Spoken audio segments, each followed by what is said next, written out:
The metallic clank of handcuffs echoed through the converted gymnasium as 10 of history's most notorious war criminals shuffled toward 3 temporary gallows. In the small hours of October 16, 1946, Nuremberg Prison's sports hall had become an execution chamber where the final act of World War II's justice would unfold in ways no one anticipated. This wasn't just about ending lives, it was about erasing them entirely from history's physical record. Before we dive deeper into this story, let me know in the comments where you're watching from and what time it is where you are right now. If you're finding this fascinating, hit that like button and subscribe for more untold stories from history's darkest chapters. The gymnasium still smelled of varnished wood and old sweat when Lieutenant Stanley Tills arrived to oversee the final preparations. Under blackout conditions, military personnel had worked through the night, transforming the ordinary prison sports hall into something far more sinister. 3 gallows stood ready, though only 2 would be used. The third waited as a spare, a grim backup plan in case of mechanical failure. Master Sergeant John C. Woods, the Army's chief executioner, checked his knots one final time. The 50-year-old Texan had volunteered for this duty, and he would later boast with disturbing pride, "I hanged those 10 Nazis, and I am proud of it." But Woods had made a crucial decision that would haunt the proceedings. He chose the standard drop method over the more merciful long drop technique. The shorter fall would strangle rather than instantly break necks. At precisely 1:10 in the morning, the first condemned man was led from his cell. The gymnasium's overhead lights cast harsh shadows as military photographers positioned themselves to document every moment. Edward F. McLaughlin's camera would capture images that officials would later use to dispel rumors about what really happened in those pre-dawn hours. Wilhelm Keitel, Hitler's military chief, walked steadily to the gallows. The man who had signed countless execution orders now faced his own. Behind him, 9 others waited in their cells: Alfred Jodl, Joachim von Ribbentrop, Ernst Kaltenbrunner, Hans Frank, Wilhelm Frick, Julius Streicher, Fritz Saukel, Alfred Rosenberg, and Arthur Seyss-Inquart. But there should have been 11. 2 hours earlier, Hermann Göring had bitten down on a cyanide capsule hidden in his cell. The Nazi Reichsmarshal had cheated the hangman, leaving behind only a note and the bitter scent of almonds that guards would remember for years. His suicide would become the first of many problems that night. Problems that would force Allied authorities to make decisions about the dead that were almost as controversial as the executions themselves. What journalists witnessed in that converted gymnasium would later be described as bungled. Instead of the clean, quick deaths that proper hangings should deliver, several of the condemned men strangled slowly. Contemporary accounts record groans echoing from behind the canvas curtains that shielded the gallows from view. Julius Streicher's execution was particularly disturbing. Witnesses reported sounds that suggested prolonged suffering. The executions themselves were only the beginning. By dawn, 10 bodies lay in military coffins, photographed for official records that would document their deaths, but Allied authorities faced a problem that military planners had anticipated for months. What to do with the corpses of men who could become martyrs even in death? The decision they made would require a level of secrecy that rivaled wartime intelligence operations. As the sun rose over Nuremberg on October 17th, a convoy of army trucks prepared for a journey that would take them to Munich. The manifest listed the cargo as 12 American soldier coffins, but one was empty, a decoy to confuse any observers. Military police rode alongside, their orders explicit: no stops, no contact with civilians, absolute secrecy about their cargo. The dead Nazis were about to disappear forever. But the methods Allied authorities used to achieve this erasure, and the reasons behind their desperate need for secrecy, would prove almost as shocking as the executions themselves. The bodies were heading toward a crematorium with a dark history where Nazi-era discreet cremations had taken place just years before. What happened next would ensure that these 10 men, who had terrorized the world, would leave no physical trace for their followers to venerate. But the cost of this erasure would raise questions about justice, dignity, and the lengths democratic societies will go to prevent the resurrection of evil. Blackout headlights cut through the pre-dawn darkness as army trucks rolled south toward Munich, their precious cargo hidden beneath canvas tarps that fluttered in the October wind. Inside, 12 coffins, 11 containing corpses, 1 deliberately empty, lay the remains of Nazi Germany's highest leadership, beginning a journey toward total erasure. The Allied decision to make these bodies vanish forever would require using a facility with its own blood-soaked history. The convoy maintained radio silence as it navigated the bombed-out roads between Nuremberg and Munich. Military police had orders to avoid populated areas and make no unnecessary stops. The manifest, if inspected, would show American soldier coffins being transported for burial, a lie designed to protect what had become the most sensitive cargo in occupied Germany. Even the truck drivers didn't know they were transporting the dead architects of the Holocaust. But why such extreme secrecy? Allied intelligence files reveal the answer: fear of martyrdom. In the chaotic months following Germany's surrender, Nazi cells remained active throughout the country. Underground networks of SS veterans, Hitler youth leaders, and party faithful had already begun creating myths around their fallen leaders. Every grave could become a shrine. Every marked burial site might transform into a pilgrimage destination for the faithful. The convoy's destination was carefully chosen: Ostfriedhof Crematorium in Munich's eastern district. This 1929 facility had served the city's cremation needs for nearly 2 decades, but its recent history made it particularly suitable for the Allies' dark purpose. During the Nazi era, Ostfriedhof had been used for discreet cremations, the anonymous burning of political prisoners, resistance fighters, and others whose deaths the regime preferred to keep quiet. Now it would serve the opposite masters. The trucks arrived at Ostfriedhof in the grey light of October 17, 1946. The crematorium's brick chimneys stood silent in the morning mist, but they would soon belch smoke that local residents would remember for decades. Munich workers living nearby would later describe the acrid smell that filled the air that day: the metallic tang of burning hair and flesh, the heavy odor of smoldering bone that seemed to cling to everything. Municipal logs, discovered years later in Munich's archives, record the arrival of military personnel with special cargo requiring immediate cremation. The facility's operators were told only that they were cremating war criminals and were sworn to absolute secrecy. No questions were to be asked, no records kept beyond the basic municipal requirement of noting the date and number of cremations. The irony was inescapable. Ostfriedhof's furnaces, which had once consumed the bodies of Nazi victims in secret, now received the Nazi leaders themselves. The crematorium operators fired up the ovens that had been used to erase evidence of the regime's crimes. But this time the erasure served justice rather than tyranny. The cremation process itself was methodical and clinical.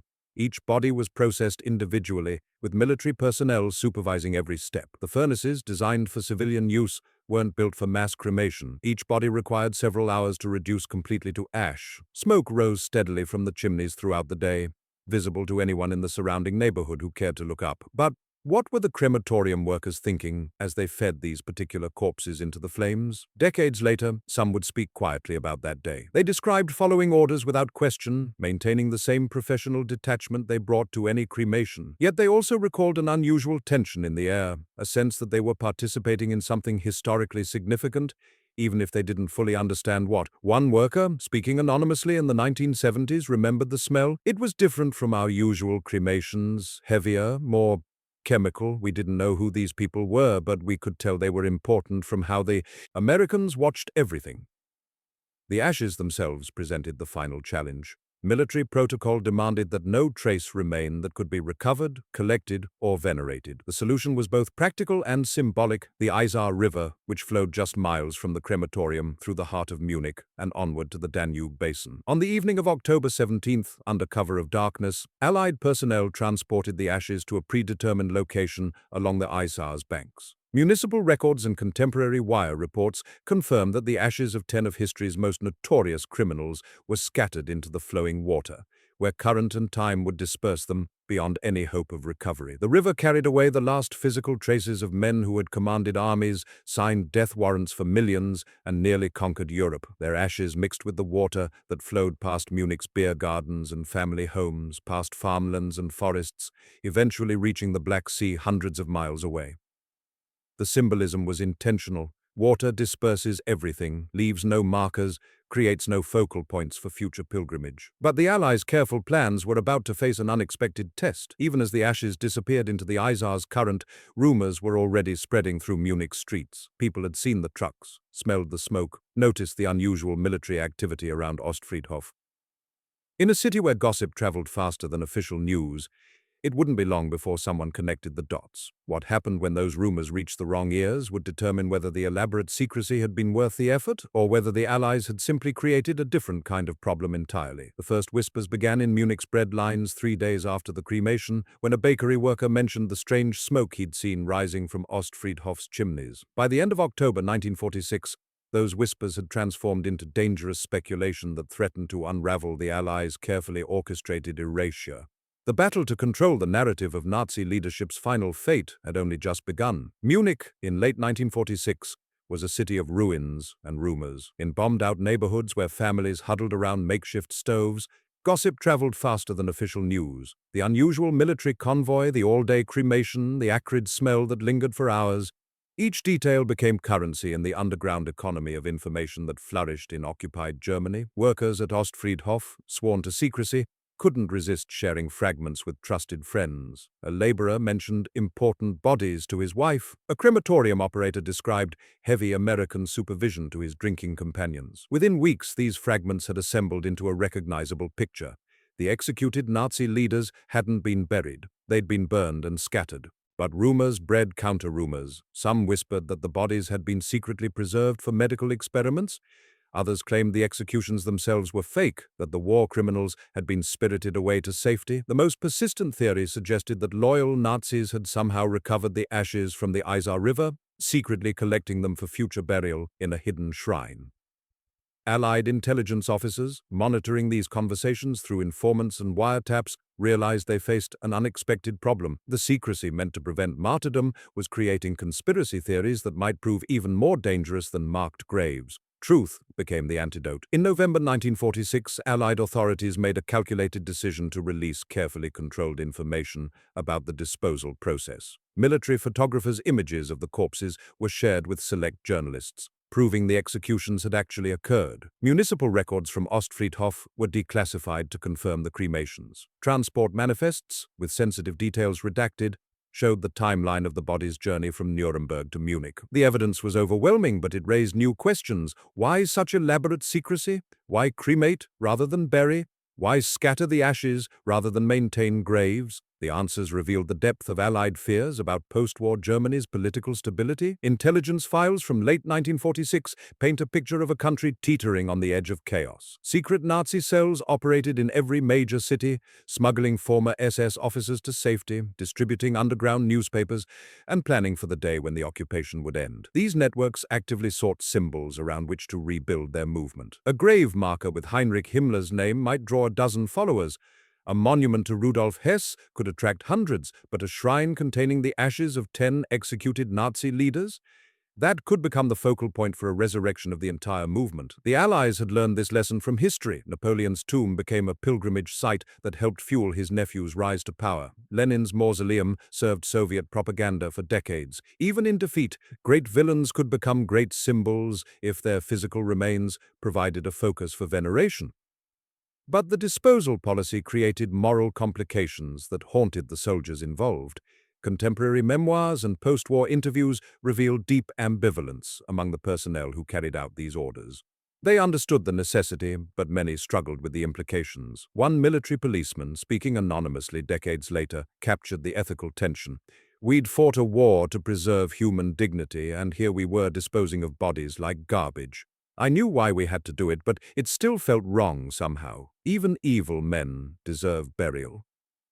The crematorium workers faced similar conflicts. They'd spent years conducting dignified cremations for Munich families, treating each body with professional respect, regardless of the deceased's station in life. Now they were ordered to process corpses like industrial waste, maintaining clinical detachment, while handling the remains of history's greatest criminals. A supervisor at Ostfriedhof, interviewed in the 1970s, remembered the cognitive dissonance. We knew these were terrible men who'd done terrible things, but in death they looked like any other bodies. It was disturbing to cremate them with less ceremony than we'd give to a pauper. The moral complexity extended beyond individual conscience to policy implications. By denying these men any form of dignified burial, were the Allies abandoning the humanitarian principles they'd fought to defend, or were they making a necessary sacrifice to prevent future atrocities? The answer would emerge only gradually, as post-war Germany evolved in ways that validated the disposal strategy's underlying assumptions. Neo-Nazi movements did develop, but they struggled to find symbolic focal points around which to organize.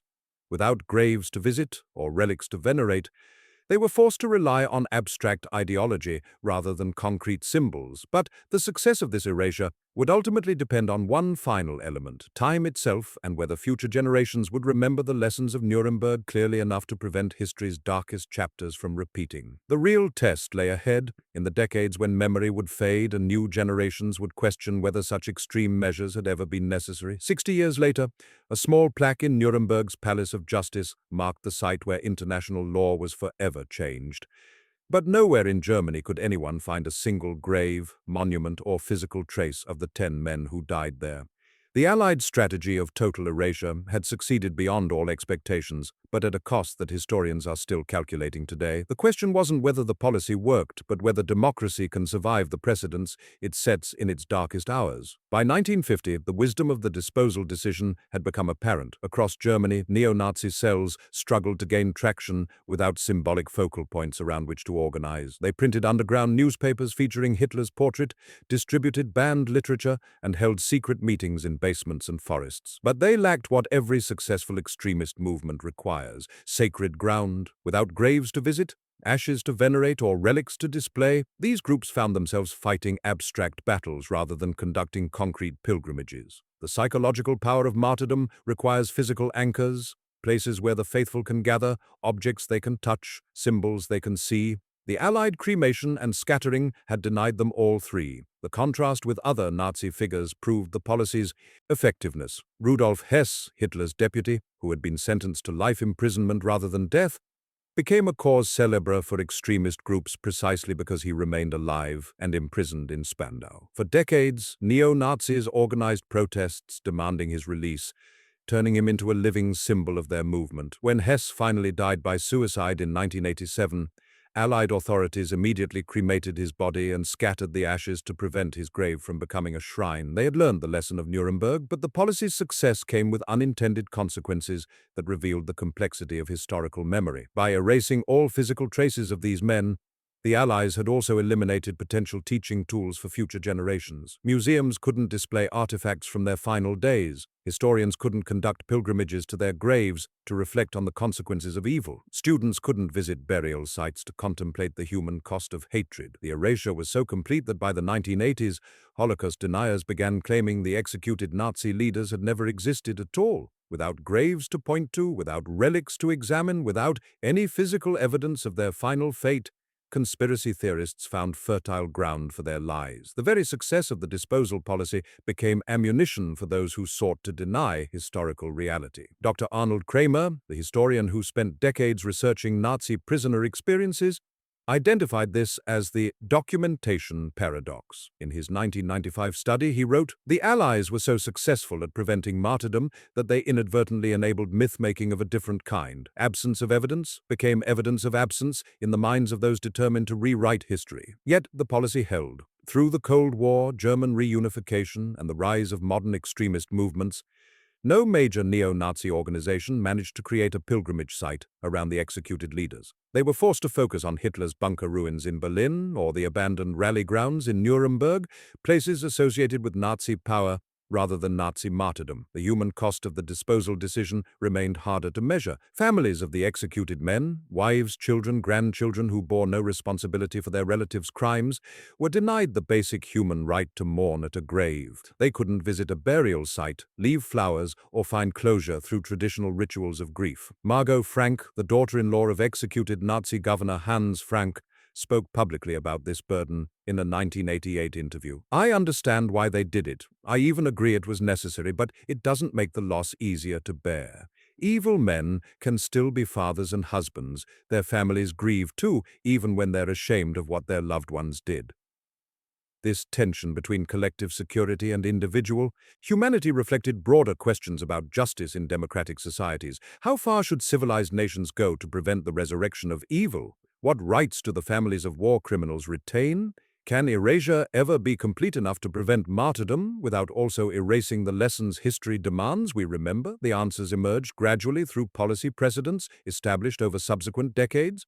When Yugoslavian war criminals were tried in The Hague, Their bodies were quietly repatriated for burial, but under strict conditions that prevented public funerals or shrine creation. When terrorist leaders died in custody, their remains were handled with similar discretion. The Nuremberg model became template for dealing with deceased villains in an age of global media and instant communication. Modern Germany itself provided the ultimate validation of the disposal policy. As the country evolved into a stable democracy, the absence of Nazi shrines helped create space for genuine historical reckoning. The Holocaust education that flourished in German schools might have been impossible if students could visit graves of executed Nazi leaders and witness regular pilgrimages by the faithful. But perhaps the most profound legacy lay in what the policy revealed about Allied character in victory. The decision to deny burial reflected not cruelty but calculation, a recognition that some evils are so profound they require extraordinary measures to prevent their resurrection. It was justice guided by wisdom rather than vengeance driven by emotion. Today, tourists visit Nuremberg's Palace of Justice to see where the trials took place.